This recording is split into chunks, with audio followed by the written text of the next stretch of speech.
Assalamualaikum warahmatullahi wabarakatuh. Berjumpa lagi dengan saya Arifah Nur, CGP Angkatan 11 dari SD Negeri Plumbon, Kapanewon Temon, Kabupaten Kulon Progo. Pada kesempatan kali ini saya tidak sendiri, saya ditemani oleh teman saya, sama-sama CGP Angkatan 11 dari SD Negeri Tigalangga, Ibu Tias Wijianingsih, dan bersama Bapak Musahid SPDI, Kepala SD Negeri Plumbon. Kali ini kami akan melakukan wawancara terkait dengan pengambilan keputusan berbasis nilai-nilai kebajikan. Langsung saja, Assalamualaikum warahmatullahi wabarakatuh, Pak Sahid. Waalaikumsalam warahmatullahi wabarakatuh. Bagaimana kabar Bapak hari ini? Alhamdulillah sehat. Alhamdulillah. Sebelumnya kami berdua mengucapkan terima kasih sekali kepada Pak Sahid yang telah meluangkan waktunya di sela-sela kesibukan Bapak yang luar biasa. Kali ini kami akan melakukan wawancara terkait dengan pengambilan keputusan berbasis nilai-nilai kebajikan, utamanya sebagai seorang pemimpin di sekolah, Pak. Tentunya Bapak sudah banyak sekali pengalaman dalam menghadapi dan menyelesaikan berbagai masalah yang pernah Bapak temui selama Bapak menjabat sebagai kepala sekolah beberapa periode. Semoga nantinya kami bisa belajar dan mengambil bisa belajar dari pengalaman-pengalaman yang sudah Bapak alami. Langsung saja nih Pak, yang pertama, bagaimana Bapak mengidentifikasi kasus-kasus yang merupakan dilema etika atau rujukan moral, Pak? Ya, terima kasih. Hari ini Pak Arifah dan Bu Tias hadir di sini mengenai kami. Satu pertanyaan, yaitu selama ini untuk mengidentifikasi suatu kasus, apakah itu termasuk dilema etika atau jawaban moral. Saya terlebih dahulu menganalisis situasi yang terjadi dalam kasus tersebut, kemudian saya berusaha mengidentifikasi nilai-nilai yang terlibat, misalnya sama-sama benar tetapi saling bertentangan, atau mengandung nilai yang benar salah namun ada kecenderungan atau tekanan untuk memilih opsi yang salah. Nah, itulah barulah saya mengidentifikasi kasus tersebut termasuk ke dalam dilema etika atau begitu. Pertanyaan selanjutnya ya Pak dari saya, selama ini bagaimana Bapak menjalankan pengambilan keputusan di sekolah Bapak, terutama untuk kasus-kasus di mana ada dua kepentingan yang sama-sama benar atau sama-sama mengandung nilai kebajikan, Pak?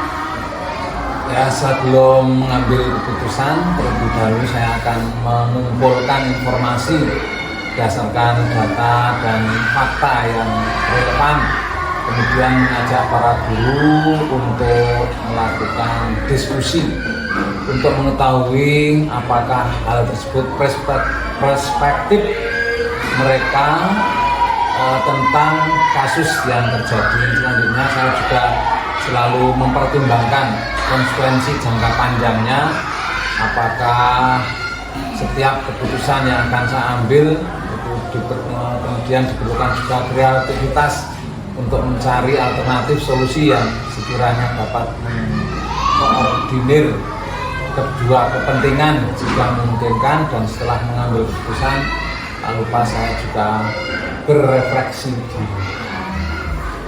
Selanjutnya Pak, langkah-langkah atau prosedur seperti apa yang biasa Bapak lakukan selama ini, Pak? Ya, seperti di depan tadi saya sudah matur bahwa dalam mengidentifikasi kasus, yaitu yang pertama saya mengidentifikasi masalah yang terjadi, kemudian kami mengumpulkan data dan fakta yang relevan, lalu menganalisis masalah, selanjutnya mencari berbagai alternatif solusi, kemudian menentukan opsi keputusan mana yang terbaik. Tentunya saya juga melihat atau melibatkan tim dalam hal ini, rekan-rekan guru dalam mengambil keputusan, dan yang terakhir melakukan refleksi juga. Pertanyaan dari saya nih Pak, hal-hal apa saja yang selama ini Bapak anggap efektif efektif dalam pengambilan keputusan pada kasus-kasus dilema etika? Hal yang menurut saya efektif ketika mengambil keputusan adalah kolaborasi dan komunikasi yang jelas dan transparan. Juga mengikuti prosedur yang ada dan memastikan keputusan yang diambil sesuai dengan aturan yang berlaku di sekolah, serta pertimbangan etika yang memanusiakan manusia. Memanusiakan manusia ya Pak ya. Iya. Selanjutnya nih, hal-hal apa saja yang selama ini merupakan tantangan bagi Bapak dalam mengambil keputusan pada kasus-kasus dilema etika, Pak? Tantangan dalam mengambil keputusan adalah ketika terjadi konflik kepentingan antara pihak-pihak yang terlibat, dua orang atau beberapa orang.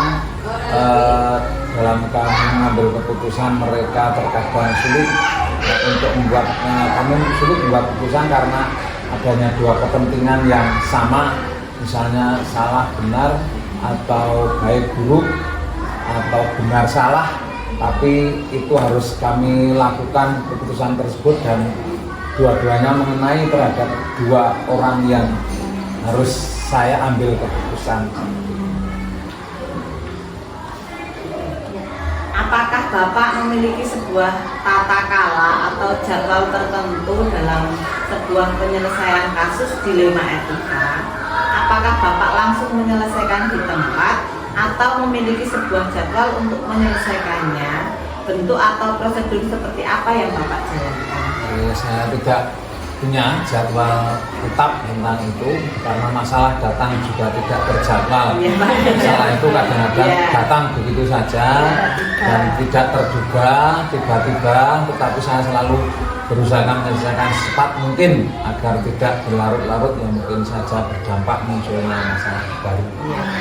Benar sekali Pak.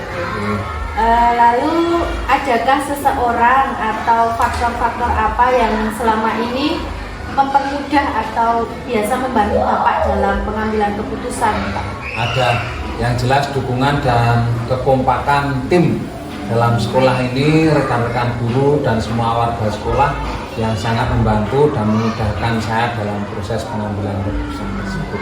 Pertanyaan terakhir ya Pak dari kami, dari semua hal yang telah disampaikan Bapak, pembelajaran apa yang dapat Bapak petik dari pengalaman Bapak mengambil keputusan dilema etika? Saya dapat mengambil keputusan atau saya dapat mengambil pelajaran dari keputusan yang saya buat itu, bahwa kolaborasi, keterbukaan, dan komunikasi adalah merupakan hal yang penting dalam proses pengambilan keputusan. Saya juga belajar pentingnya mempertimbangkan semua aspek serta dampak dan keputusan yang saya ambil tersebut. Cukup ya, sudah selesai Bapak. Terima kasih sekali atas waktunya. Semoga kami dapat mengambil pelajaran dari wawancara kita pada kesempatan kali ini, Pak. Terima kasih atas kehadiran dan pertanyaan yang kami sampaikan juga akan menambah pengalaman bagi kami dalam hal mengambil keputusan. Terima kasih waktunya ya Pak ya.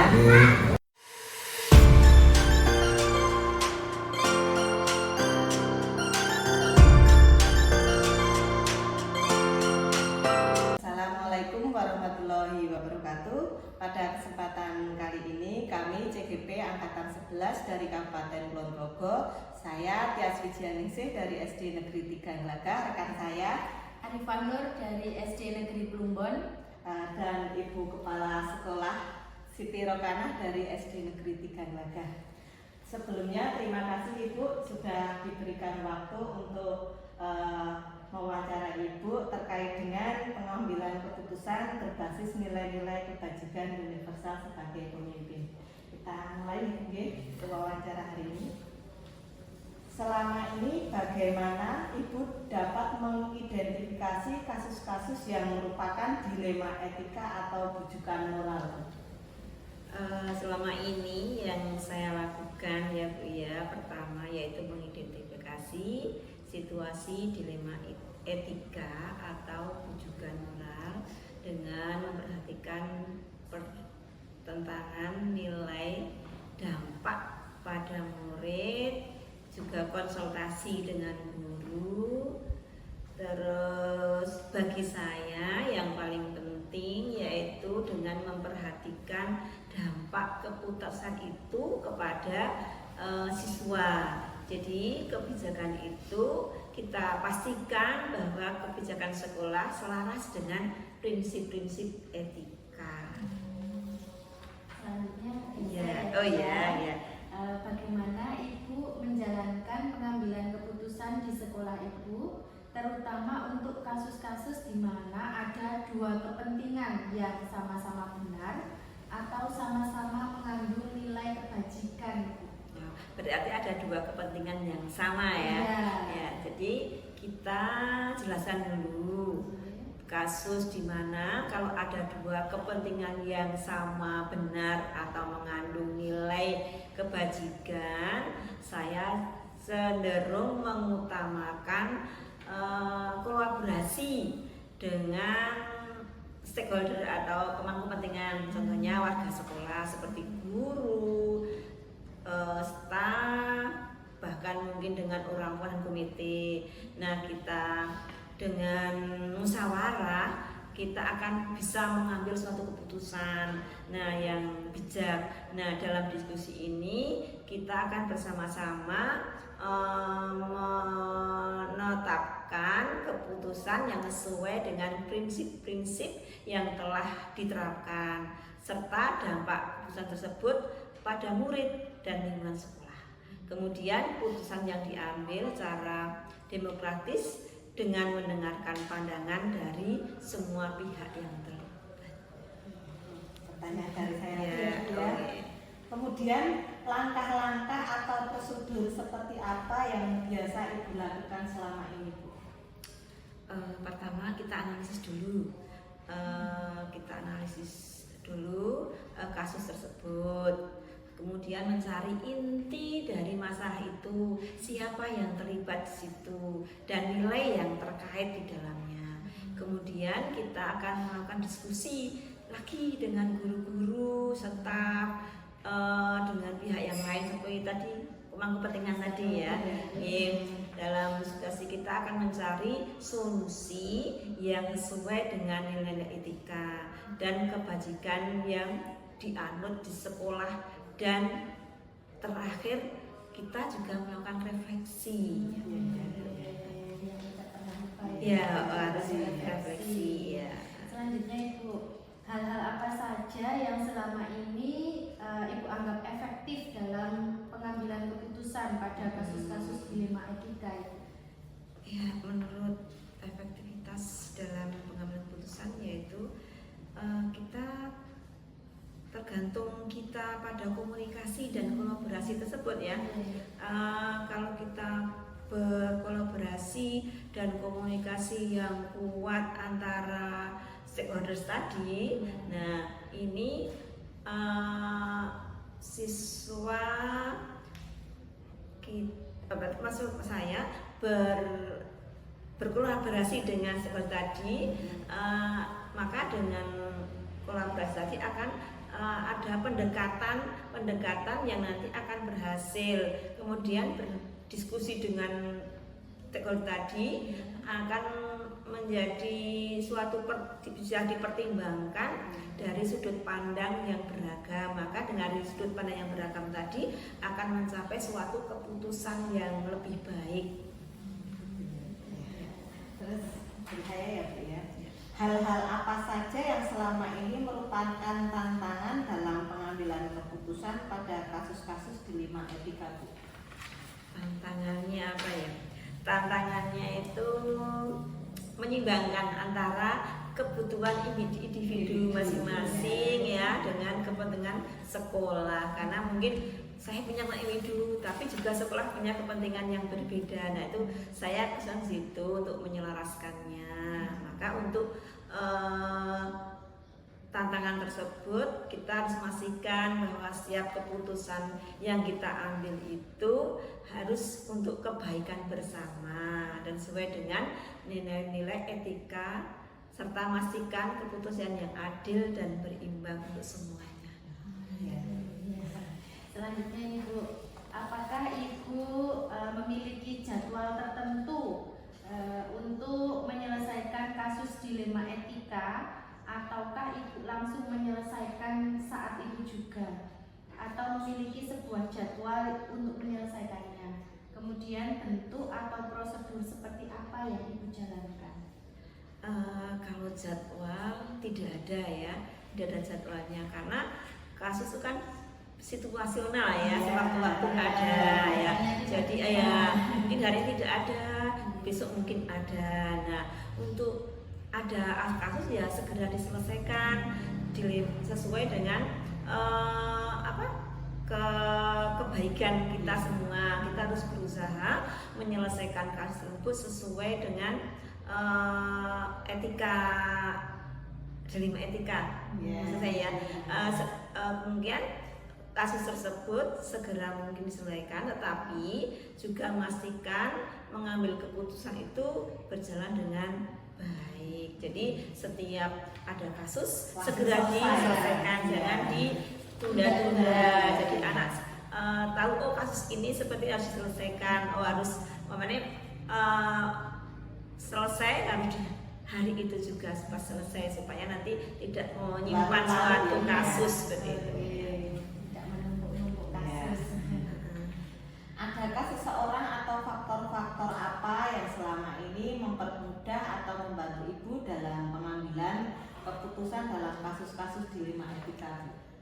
Yang jelas saya tidak bisa ya memutuskan suatu keputusan sendiri. Pasti saya minta tolong dengan rekan-rekan kerja, yaitu guru, staf, bahkan komite, kemudian orang tua, supaya apa? Semua warga sekolah itu dilibatkan, membantu dan memudahkan saya dalam suatu mengambil keputusan, supaya saya itu bisa baik untuk semuanya. Iya. Ini pertanyaan terakhir Ibu. Dari semua hal yang telah Ibu sampaikan tadi, pembelajaran apa yang dapat Ibu petik dari pengalaman Ibu dalam pengambilan keputusan dilema etika? Pembelajaran utama pembelajaran utama yang saya peroleh adalah dalam pengambilan keputusan dilema etika harus berdasarkan nilai-nilai etika. Kemudian yang nilai etika yang kuat dan mempertimbangkan dampak jangka panjang ya. Dari jangka panjang dampaknya harus diperhatikan juga. Cuman di mana saya akan lebih berhati-hati dalam mempertimbangkan nilai etika dan berfokus pada konsekuensi jangka panjang dari keputusan tersebut. Terima kasih Bu atas kesempatan yang diberikan kepada kami. Semoga kami berdua bisa belajar dari Ibu tentang pengambilan keputusan tersebut Ibu.